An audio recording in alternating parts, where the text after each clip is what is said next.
Lundi 19 octobre 2020, mesdames, messieurs, bonjour et bienvenue à la une des journaux, la première de la semaine sur JS TV Bénin. Dans une vue globale des journaux béninois parus ce jour, l'actualité afférente à la rencontre qu'a eu le chef de l'État et les syndicats semble occuper la première place. Mais d'un instant à l'autre, vous aurez le point de notre rédaction. À cette première préoccupation s'ajoute celle afférente au parrainage. Ici, le professeur Frédéric Jolaïvo et le député Orden Aladatine sont indécis, mais différemment.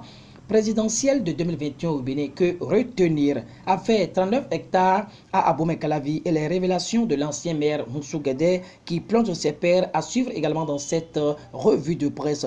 Demain mardi s'ouvrira au Parlement la deuxième session ordinaire de l'année, nous apprend les journaux. À Parakou, un policier vole 9 millions et les journaux en parlent.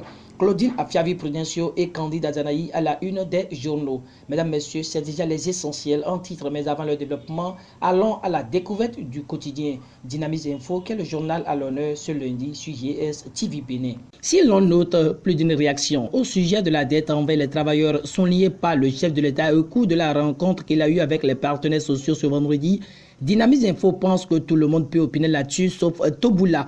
Le journal de Parfait Bouko poursuit avec son titre relatif aux 15 milliards de francs CFA pour les arriérés des fonctionnaires. Curieux regain d'intérêt à quelques mois des prochaines élections, affiche le canard en manchette avant de marteler que vis-à-vis des dettes des travailleurs, Yahi démonte les accusations contre sa gouvernance et dit ne pas se reconnaître face à une quelconque dette ou arriéré validée en conseil des ministres à l'endroit des travailleurs.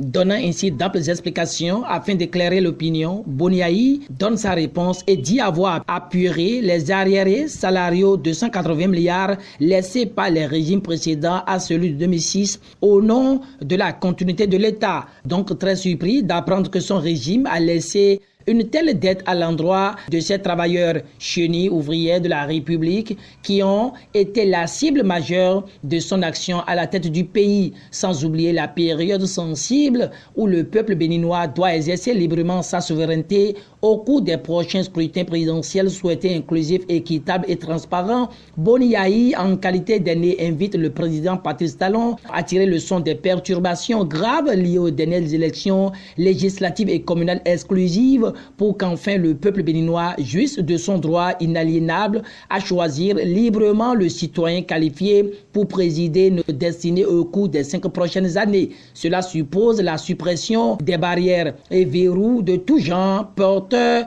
de gemmes d'exclusion car ils sont source de destruction de toute nation. Heureux que l'homme termine par une prière, Dynamis Info enchaîne avec un autre titre qui touche les menaces liées à la fermeture d'écoles pour châtiment corporel. Le caractère prétentieux et grossier du communiqué du ministre Kako est exhibé par le canard allègrement et le journal à l'honneur se penche sur les propos du préfet Megbedi qui exhorte les 110 candidats retenus pour la phase sportive du concours à la police républicaine dans le Koufo de se donner au travail pour franchir le cap concernant la phase écrite. Toujours avec Dynamis Info, et il est à retenir que l'Assemblée nationale a outrepassé ses prérogatives au regard des propos de Adjadé concernant la prorogation du mandat de Talon. L'autre analyse du journal de Parfait Bouko se penche sur le tas de commentaires qui a suivi un post du président de la République sur sa page Facebook. La loi sur le numérique ne fait plus paniquer les Béninois, pense le confrère qui ne manque pas aussi d'apporter son étude sur la désignation de 2021. Quand l'opposition a doublé sous la rupture, rêve en plein midi, évoque Dynamis Info, très heureux du comportement de l'ancien président Boniaï, toujours au front pour laver son honneur avec à la montre les déclarations pour le rendre coupable de ci et de ça. Guerre de chiffres entre Yahi et Talon, mentionne Info Matin. Le Soleil Bénin Info indexe les 15 milliards de francs CFA décaissés pour payer des arriérés et note le grand amour de Talon envers les travailleurs. Le Progrès, le Matinal, le Challenge et bien d'autres journaux apprécient cet acte pris par le président de la République pour corriger une injustice déposée par Yahi. Les Info ne partagent pas la même vision que les journaux précédents au sujet des 15 milliards pour payer une partie de la dette des travailleurs. Et le journal de Gilbert Macou révèle que Patrice Talon tente de redorer le blason par des actions spectaculaires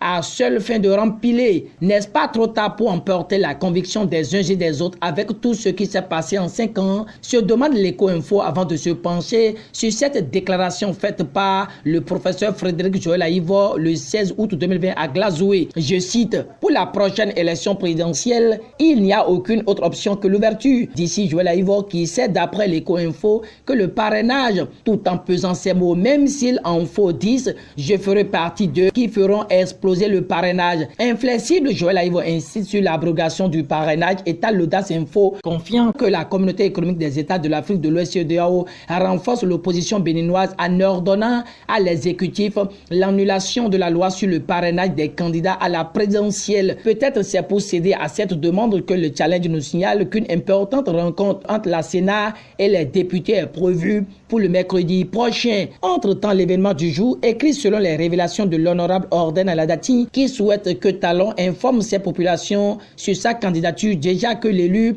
a démystifié le parrainage selon le Soleil Bénin Info et n'hésitera pas à parrainer un candidat de l'opposition, rallonge le challenge. Tout contrefait, l'autre vision confie que l'annonce officielle de la participation de Patrice Talon à l'élection présidentielle de 2021 est vue pour décembre prochain. En attendant, Claudine Afiabi Prudencio sur Week-end Matin se dévoile comme mère au foyer. Elle est vue d'après l'autre vision comme un véritable exemple pour les jeunes femmes qui nourrissent des ambitions politiques. Le même confrère fait une analyse sur les sorties tous azimuts de l'ancien compagnon de Talon. Azanaï prône-t-il une culture de violence? S'interroge le journal. À présent, passons à la une du journal Le Télégramme qui rapporte qu'un individu a été arrêté pour vol de moto en plein culte, passant par les révélations de l'ancien maire Ounsou Guédé qui plonge ses pairs concernant l'affaire 39 hectares à Bomekelavi. Le journal de Etienne Wessou touche la loi des finances rectificatives gestion 2020 déjà adoptée pour tomber sur un acte peu orthodoxe à la police républicaine. À en croire le Télégramme,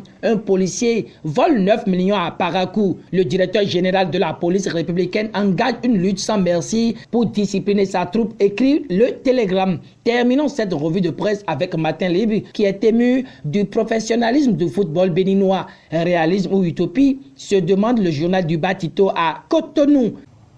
Fin de cette revue de presse que je vous remercie d'avoir suivi. Bonne suite de journée et très bon début de semaine à tous et à chacun. Au revoir et à demain.